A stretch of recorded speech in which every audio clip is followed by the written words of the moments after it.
अशी ही सात्विक बुद्धी, सात्विक बुद्धी पाहिली, सात्विक धृती आपण पाहतोय. सात्विक धृती म्हणजे थोडक्यात सांगायचं तर काय, ही सात्विक धृती अव्यभिचारी असते.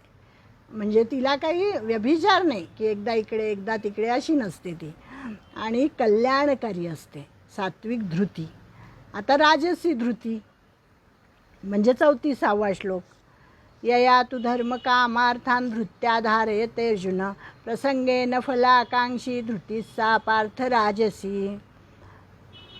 फलेच्छा असणारा मनुष्य अति आसक्तीमुळे ज्या धारणेने धर्म अर्थ काम यांना धारण करतो ती धारणा राजसी होय. राजसी आपण प्रत्येक ठिकाणी फलेच्छा, आणि हा जो असतो सात्विक तो फलेच्छा विरहित, आणि तामसी जो असतो तो पूर्णपणे अज्ञानी मूढ. म्हणजे या गोष्टी लक्षात येतात आपल्या की स्वर्गाधिक उत्तम लोकांच्या आशेने जी धृती धर्म अर्थ काम या पुरुषात हे आचरण करते की मला हे मिळालं पाहिजे, मला ते मिळालं पाहिजे, प्रसंगी फलासक्त होते, तिला राजस धृती म्हणतात. आता तामसी धृती, हे सगळे राक्षस लोक जे होते ते तामसी धृती धारण केलेले होते. 35वा श्लोक. यया स्वप्नं भयं शोकं विषादं मदमेव च न विमुंचति दुर्मेधा धृती सा पार्थ तामसी. हे पार्था, दुष्टबुद्धीचा मनुष्य ज्या धारणेमुळे निद्रा भय चिंता दुःख आणि उन्मत्तता यांना टाकीत नाही. सगळे दुर्गुण एकत्र आलेले आहेत बघा. निद्रा भय चिंता दुःख उन्मत्तता, आणि हे ज्याने धारण केलेलं असतं, ती जी त्याची धारणा असते, बुद्धी त्याची तशीच असते, धृतीही त्याची तशीच असते, त्याला तामसी धृती असं म्हटलेलं आहे. वाईट गोष्टींना तो कधी सोडत नाही. तामसी धैर्याला निद्रा आवडते. देहाच्या आणि धनाच्या प्रेमासाठी तामसी धृतीला भयाचा त्याग करता येत नाही. लोभ मनात असतो, मग त्याच्यामुळे त्याच्या पाठोपाठ शोक येतो. तामसी धृतीला काहीतरी गमवावे लागते, शोकामागे खेद येतो. तारुण्य द्रव्य विषयेच्छा यांच्या पोटी तो मद टाकत नाही. मद मत्सर म्हणजे काम क्रोध लोभ मद मोह मत्सर हे सगळे षड्रिपू त्याच्याकडे असतात, जो तामसी धृती धारण करणारा असतो तो.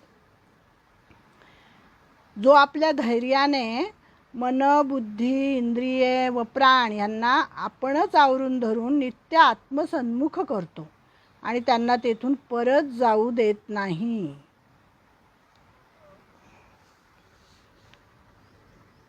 तामसी धृतीचं वर्णन केलेलं आहे की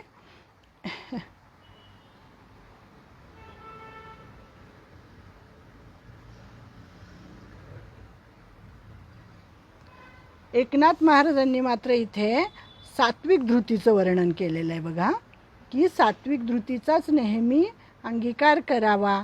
की त्यांनी असं सांगितलं आहे की साधू आपल्या वृत्तीपासून धैर्य सुटू देत नाही. जाळ्यात धरलेल्या मृगाला पारधी जसा पुन्हा त्या वनाकडे जाऊ देत नाही, त्याप्रमाणे साधूही धैर्याने मनाला आवरून धरून, धृतीचं काम काय असतं, मनाला आवरून धरणं, खेचून धरणं, आणि त्याला देहाकडे येऊ देत नाही. किंवा प्रलयकाळच्या कडकडाटाने पंचमहाभूतांची गडबड उडाली असताही तो जगजेठी धैर्याने मनाला देहाची भेट होऊच देत नाही. छान आहे. आता त्याच्या पुढचं आहे सुख. 3 प्रकारचं सुख सांगितलेलं आहे. जसं आपण आता कर्ता बघितला, कर्म बघितलं, बुद्धी बघितली, धृती बघितली. आता 3 प्रकारचं सुख. सुखम त्विदानीं त्रिविधम शृणु मे भरतर्षभ अभ्यासाद् रमते यत्र दुःखांतंच निगच्छति. सुख 3 प्रकारचं. 3 प्रकारचं सुख माझ्याकडून ऐक हे भरतश्रेष्ठा. ज्या सुखात साधक पुरुष भजन ध्यान आणि सेवा यांच्या अभ्यासाने रमतो. किती छान आहे. अभ्यासाद् रमते यत्र, अभ्यासामध्ये रमतो, आणि त्याच्यामुळे काय होतं, दुःखांतंच निगच्छति, त्याच्या दुःखाचा अंत होतो. असं हे सुख आहे. कुठलं सुख? सात्विक सुखच अर्थात महत्त्वाचं आहे. पण हे सुखाची महत्त्वाची लक्षणं त्यांनी सांगितली आहे 2. म्हणजे जीव अभ्यास आणि वैराग्य यांच्या योगाने रममान होतो. ते सुख खरं सुख आहे. आपण जे म्हणतो ते सुख अगदी काही नाही, याच्यामध्ये त्यांना सांगतील बघा ते आता. आणि जीवाच्या दुःखाचा नाश होतो, त्याच्यामुळे जीवपणाचा नाश होतो. आत्म्याच्या भेटीने जीवाला होईल असे हे सुख असते. आत्म्याच्या भेटीने जीवाला झालेलं जे सुख आहे ते खरं सुख. म्हणजे मी देह नाही, मी आत्मा आहे हे ज्याला समजलं, त्याप्रमाणे जो आचरण करतो त्याला जे सुख होतं ते खरं सुख, ते सात्विक सुख असं त्यांनी सांगितलं. आत्मसुख त्याला म्हटलेलं आहे, आत्मसुख. आता सात्विक सुख म्हणजेच ते, आता त्याचा अर्थ ते सांगतील. 37वा श्लोक आहे. यत्तदग्रे विषमिव परिणामे मृतोपमं तत्सुखम सात्विकम प्रोक्तम आत्मबुद्धिप्रसादजम. ते सुख प्रथम साधनाच्या आरंभी अद्यापि विषासारखे वाटते. सुरुवातीला अवघड असतं, सुरुवातीला विषासारखं वाटतं, परंतु परिणामी अमृततुल्य असतं. परिणाम मात्र चांगला होतो. म्हणून जे भगवद्विषयक बुद्धीच्या प्रसादाने उत्पन्न झालेले सुख आहे ते सात्विक म्हटले जाते. किती छान सांगितलं आहे. भगवद्विषयक बुद्धी म्हणजे भगवंत आहे, माझ्यामध्ये पण आहे, इतरांमध्ये पण आहे, आत्मा सगळीकडे आहे. जसं मला वाईट वाटतं तसंच दुसऱ्यालाही वाईट वाटतं. म्हणजे हे काय झालं, भगवद्विषयक बुद्धी याला म्हणतात. भगवत भाव, सगळीकडे परमेश्वर पाहण्याची बुद्धी. मानवाचे अनेक भ्रम दूर होऊन त्याला आत्मोन्नतीचा रस्ता स्पष्ट दिसेल असा हा सुंदर आणि मार्गदर्शक श्लोक आहे. अतिशय गीतेतला सुंदर श्लोक आहे हा. सात्विक सुख.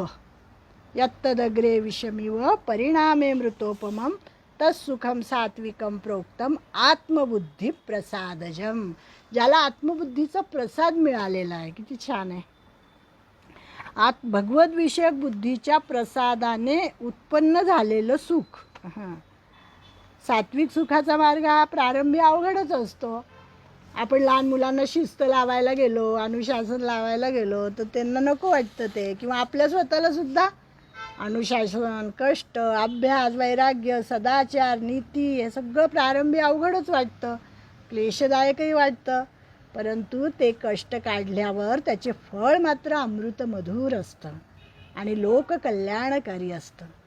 स्वर्गाधिक लोक हवे असतील तर यज्ञाचे कष्ट घ्यावेच लागतात. स्वर्ग मिळण्यासाठी म्हणून यज्ञ यागादी करायचे पूर्वीचे ऋषीमुनी. मग ते सुरुवातीला अवघड, सुरुवातीला क्लेशकारक, पण नंतर मात्र त्यांना स्वर्गसुख मिळायचं. म्हणजे तारुण्य येण्यासाठी बालपणातले कष्ट सोसावेच लागतात. अग्नी हवा असेल तर धूर सोसावाच लागतो. रोग भरावण्यासाठी कडू औषध घ्यावंच लागतं. ह्या सगळ्या गोष्टी आहेत. म्हणून याला सात्विक सुख म्हटलेलं आहे. ज्ञानोबा काय म्हणतात बघूया. ज्ञानेश्वर महाराज म्हणतात की आई पुढून काळाने तिचे एकुलते एक मूल नेत असता अथवा माशाला पाण्याचा वियोग झाला असता जे दुःख होते, त्याप्रमाणे विषयरूपी घराचा त्याग करताना इंद्रियांना जो मोठा युगांत होतो तो ते वैराग्यशाली वीर पुरुष सहन करतात. म्हणजे इतकं मोठं दुःख ते सहन करतात, तेव्हा मग त्यांना सुख मिळतं. ते सात्विक सुख आहे. ज्या सुखाचा आरंभ कठीणपणाच्या त्रासाचा अनुभव देतो, परंतु मग ज्याप्रमाणे क्षीरसमुद्र मंथन करण्याचा त्रास असल्यावर जसा अमृताचा लाभ झाला देवदानवांना, अमृत मंथन केलं ना त्यांनी, तेव्हा सुरुवातीला किती कष्ट झाले, पण नंतर त्याच्यातून एक एक रत्न बाहेर पडली, अमृत बाहेर पडलं आणि मग त्यांना ते सुख मिळालं. त्याप्रमाणे म्हणजे वैराग्य हे त्याचं मूळ सांगितलेलं आहे. वैराग्यामुळे आत्मज्ञानाने परिपक्व झाल्यावर मग वैराग्यासुद्धा सर्व अविद्या नाहीशी होते. तेव्हा ज्याप्रमाणे गंगा समुद्राला मिळते त्याप्रमाणे आत्म्याला बुद्धी मिळाल्यावर ती आत्मरूप होते. त्याला सात्विक सुख असं म्हटलेलं आहे. म्हणजे परिणामे यत्तदग्रे विषमिव, सुरुवातीला विषासारखं क्लेशकारक, परंतु परिणामे मृतोपमम, परिणाम मात्र त्याचा अमृतासारखा होतो. अर्थात हे सर्व आत्मबुद्धीने कळते. आत्मबुद्धी ज्याला प्राप्त झालेली आहे की शरीर म्हणजे आत्मा नाही, आत्मा वेगळा आहे, शरीर वेगळं आहे, ही आत्मबुद्धी आहे. मग सात्विक सुख कसं असतं? सात्विक सुख परिणामी प्राप्त होणारे सर्वोत्तम सुख आहे आणि पंचेंद्रियांना मिळणारं ते सुख नाही आहे. आपण जे सुख म्हणतो, आहा हा पंखा आला, आता लाईट आले, मला किती छान वाटलं, मला सुख मिळालं, पण हे सुख काही खरं सुख नाही आहे. तर या श्लोकावर ते म्हणतात प्रत्येकाने चिंतन केलं पाहिजे. इतकं अवघड श्लोक आहे हा, की खरं सुख म्हणजे काय, की ज्याला आत्म्य म्हणजे मी म्हणजे आत्मा हे ज्याला कळलेलं आहे, हा बुद्धीचा निश्चय ज्याचा झालेला आहे आणि त्याच्यानंतर मिळालेलं सुख ते म्हणजे सात्विक सुख. छान आहे. आता राजस सुख हे सगळं आपल्याला माहितीच आहे. विषयेंद्रिय संयोगात यत्तदग्रे मृतोपमं परिणामे विषमिव तत्सुखम राजसं श्रुतम. राजसी सुख कसं असतं? जे सुख विषय आणि इंद्रियांच्या संयोगाने होते ते राजसी सुख, आणि ते भोगकाली अमृतासारखे गोड वाटते. सुरुवातीला अमृतासारखं गोड, पण परिणामी विषासारखे होते, म्हणून ते सुख राजस समजले जाते. म्हणजे इंद्रियांना आवडणारे सुख राजस असते. भोगाची परिणती रोगात होते. जो भोगी असतो तो रोगी होतो. राजस सुखाची चटक लागलेला मानव आपल्याच इंद्रियांचा भस्मासुरासारखा उपयोग करत असतो. राजस सुखाचा परिणाम भयंकर असतो. माऊली म्हणतात बघा, पै नामे विषमहुरे परी मारुनी अंती खरे, तैसे आधी जे गोडी रे अंती कडू. बचना घे विष. चवीला गोड असतं म्हणतात. आपण काय कधी खाल्लं नाही आहे, पण ते खाताना गोड लागतं, आणि पण त्याचं सेवन करणाऱ्यास ते मारून टाकतं, आणि परिणामी पण त्याचं शेवट त्याचा काय होतो? कडू होतो. प्रथम गोड लागतं, पण नंतर त्याला मरण पत्करावं लागतं. असं हे राजस सुख आहे. म्हणजे राजस सुख क्षणस्थायी आहे. क्षणभर त्याला सुख मिळतं आणि प्राप्त झाल्याबरोबर ते संपतं. मिळालं नाही की चडफडतो तो माणूस, दुःखी होतो. राजस सुख हे शरीराचे बल, रूप, इंद्रियांचे वीर्य, मनाचा उत्साह, बुद्धीची प्रज्ञा, मेधा यांचा नाश करते. राजस सुखात बुडालेल्या माणसाला हित अहित, धर्म अधर्म यांचा काहीही विवेक राहत नाही. आणि शेवटचं आहे तामस सुख. याला सुख म्हणायचं की नाही? 39वा श्लोक. यदग्रे चानुबंधे च सुखम मोहनमात्मनः निद्रालस्य प्रमादोत्थम तत्तामसमुदारुतम. तामसीमध्ये सगळ्या वाईट गोष्टी येतात. जे सुख भोगकाली आणि परिणामीही आत्म्याला ते निद्रा, आळस, प्रमाद यांच्यापासून उत्पन्न झालेले असते, आणि म्हणून ते तामस म्हटले आहे. मग त्याच्यामध्ये मद्यपान आहे, मांसाहार आहे, वेश्यागमन, द्रव्यहरण, हिंसा, यातून प्राप्त होणारं जे सुख आहे त्याला तामसी सुख म्हटलेलं आहे.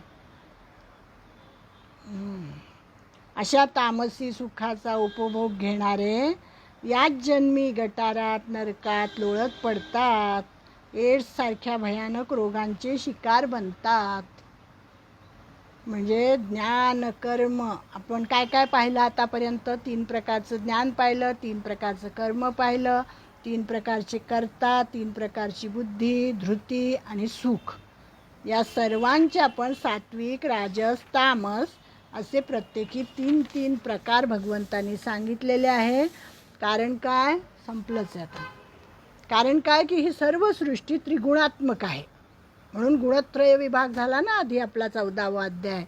ही सगळी सृष्टी जी आहे त्रिगुणात्मक आहे. त्यामुळे सृष्टीच्या अंतर्गत जे जे काही येतं ते सगळं त्रिगुणात्मक आहे. आणि म्हणून भगवंतांनी सगळा हा उलगडा केलेला आहे आपल्या पुढे, की काय घ्यायचं आणि काय टाकायचं ते आपल्याला कळलं पाहिजे. आता त्याच्या पुढच्या श्लोकामध्ये ते आपल्याला सांगतील की या जगामध्ये कुठलीही गोष्ट अशी नाही आहे की जी त्रिगुणांनी बनलेली नाही आहे. न तदस्ति पृथिव्यां वा दिवि देवेषु वा पुनः सत्वं प्रकृतिजैर्मुक्तै यदेभिः स्यात् त्रिभिर्गुणैः. 40वा श्लोक आता आपण पुढच्या वेळेस पाहू की त्यांनी असं सांगितलं आहे, पृथ्वीवर किंवा स्वर्गात देवात असा कोणीही असा प्राणी नाही आहे की जो या प्रकृतीपासून उत्पन्न झालेल्या 3 गुणांपासून मुक्त आहे. सगळं देवसृष्टी, स्वर्गसुद्धा 3 गुणांनी बनलेला आहे, देवसुद्धा 3 गुणांनी बनलेले आहे, पृथ्वीवरची प्रत्येक वस्तू 3 गुणांनी बनलेली आहे. ते आपण आता पुढच्या वेळेस पाहू. झालेली सेवा आपल्या सर्वांच्या चरणी आणि परमेश्वराच्या चरणी अर्पण करते आणि या ठिकाणी मी थांबते. ओम तत्सत श्री कृष्णार्पणमस्तु.